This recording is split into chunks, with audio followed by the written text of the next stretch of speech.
You can take it out at any time. Again, we whitelist wallet or greenlist wallets, whatever you want to call it.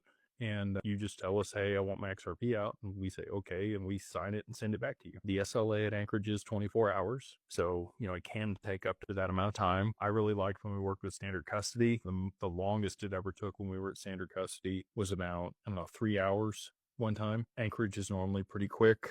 That's probably a reasonable time frame, 3 to 5 hours. Sometimes it's much faster than that if it's during business hours for sure. But their SLA is 24 hours to send your crypto out. But if at any time you want to pull it out for whatever reason, they are your assets and you can absolutely do that. If they are in the fund, it can take longer. In the documents that you sign, there's, a 60-day hold period effectively when you first put them in there. Most funds or hedge funds, if you're participating, it's a 12-month lockup. Like you can't withdraw funds for 12 months. So we're much more reasonable and flexible than that. If there is a situation where you really have to have them and, you didn't disclose it to your financial advisor, that could be a problem. They're going to help you mitigate that risk. They're probably going to advise you not to put all of your assets into the fund. But if you chose to do so, irrespective of their commentary, and you needed them back like immediately, I think we've got it done in as little as like 100 hours. A little bit less than 100 hours to be able to unwind it out of the fund and get them back to you. So I know it's not DeFi.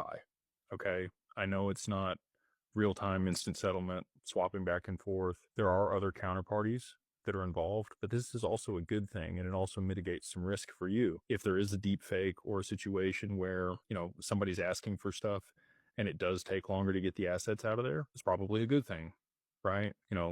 We have some systems in place to be able to mitigate that risk. If you tell us a certain word that is a distress word, then we're going to know that you're in distress, and we're probably going to delay that transaction, and we're going to call the authorities and tell them that you're under duress and being coerced by somebody, and probably need to send help over there. So that's some of the additional benefits that we provide.